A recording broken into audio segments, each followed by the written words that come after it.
This is Capital Assignment.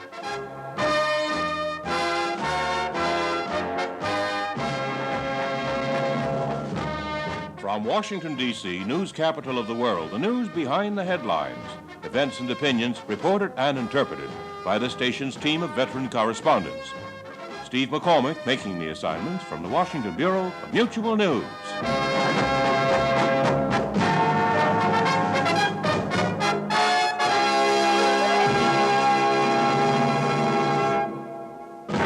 Question: can our technology produce better mousetraps?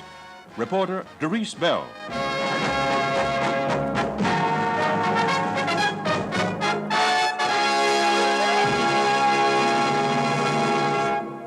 Some of the nation's top scientists and businessmen met in Washington this week to explore challenging new opportunities for the advancement of American science in such areas as the jet plane, nuclear energy, moon landings, and new medical drugs. Many Europeans believe that America's lead in technology has resulted from federal government-sponsored research. However, several industry leaders had some differing opinions about just how involved Uncle Sam should become in research. One such speaker at the National Association of Manufacturers Conference was the chairman of United Aircraft Corporation, Mr. H.M. Horner. My capital assignment interview with Mr. Horner in 1 minute.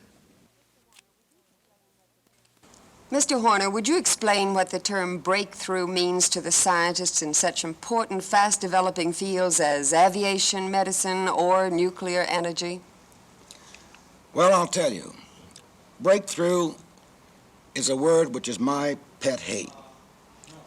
I agree that the word is startling, that it is an attention getter, but I seriously question that it is factual. Television, the jet airplane, nuclear energy, the soft landing of Surveyor on the moon, new drugs like the pill, startling as they may be, are not breakthroughs. They are the culmination of years of work, much of it unrelated to the final article. They are the result of scientific, methodical, and careful sorting out of knowledge and pulling together knowledge and then putting in that keystone of knowledge, which may be old or may be new, but is still just one of many bits of information that makes the whole a usable thing. New and exciting, yes, but not a breakthrough. Take the pill, for example. The most important event leading up to this remarkable discovery occurred at the very beginning of man, when the Lord took a rib from Adam and created Eve. By the way, at this scientific conference here in Washington today, was it the consensus of the scientists here that the lead America has held in technology is still ahead of other countries, or is it falling behind somewhat? It is not falling behind from the creative angle. I think the great advantage that America now has, and I hope will continue to have, is in the use of these advances in technology. The ability, through a large market, to build new equipment using the ideas. But certainly, believe me, we have no corner on brains in this country as far as innovation goes. Do you feel that we've got to run just a little faster, work a little harder, and to keep ahead? I think we do, and I think we are, and I think we have the spurs in this country to continue to force us to do so. The competitive spirit in this country is tremendous. Sir, I know it would take some time to give a full answer about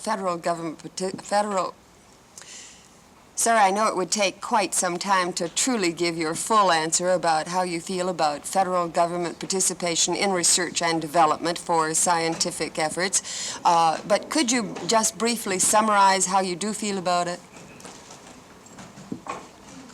Much of the defense-related activities have really no direct commercial application. And therefore, it is essential that the government participate in the financing of the R&D. My concern is that the requirement for such federal participation leads to a domineering approach from the government in order to protect the public monies involved, to the extent that the private sector is unable to contribute that which they are able to contribute, which is not in the best interests of our country. And finally, Mr. Horner, I understand that your company, United Aircraft, is in the process of building the engine for a 500-passenger jet aircraft. Could you tell us about it, when we can expect that it will become commercial, and all the facts that we'd really like to know about? Well, to say that we are in the process of building that engine is a little bit premature. We are in the process now of designing that engine. We have had under development for over 5 years a new mechanical concept. It's not a new aerodynamic concept, but a new mechanical concept of an engine which we feel is quite advanced over anything that has previously been developed. But the first full-scale engine to fit this particular requirement will not be running until at the earliest in December. Then the long, hard period of development commences. By the fall of 1969, we plan to have this engine certified by the FAA and in the hands of Boeing for delivery to Pan American, and we think it's going to be a really great airplane. It sounds terribly exciting, sir, but I imagine that once it is commercial, you'll run into some problems having 500 passengers on one plane, won't you? It seems to me handling so many people. Pan American is a very smart outfit. They are the ones that are going to cope with that problem. We're going to make the engine run.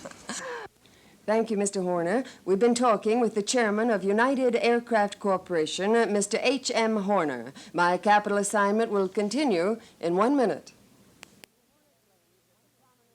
Mr. Horner claims that the prominent and, in many areas, controlling role of the federal government in research and development is an established fact today. He did not, as he said, blindly damn this new relationship with private industry, but rather pointed out certain pitfalls inherent in the all-too-common thought, "Oh, let Uncle Sam do it." Mr. Horner said that traditionally the idealized genesis of a new industry in our society is a new product, a better mousetrap.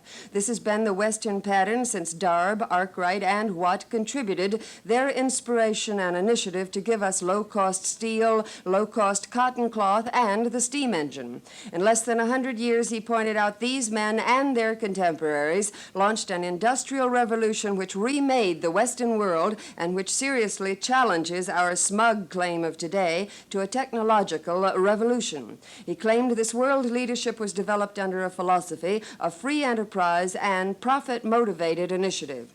And finally, the head of United Aircraft Corporation pointed out that total research and development expenditures are today approaching the $20 billion a year rate, and that most of this growth has come about as a result of the rapid expansion of the federal government in research and development expenditures. That's my capital assignment. This is Doris Bell.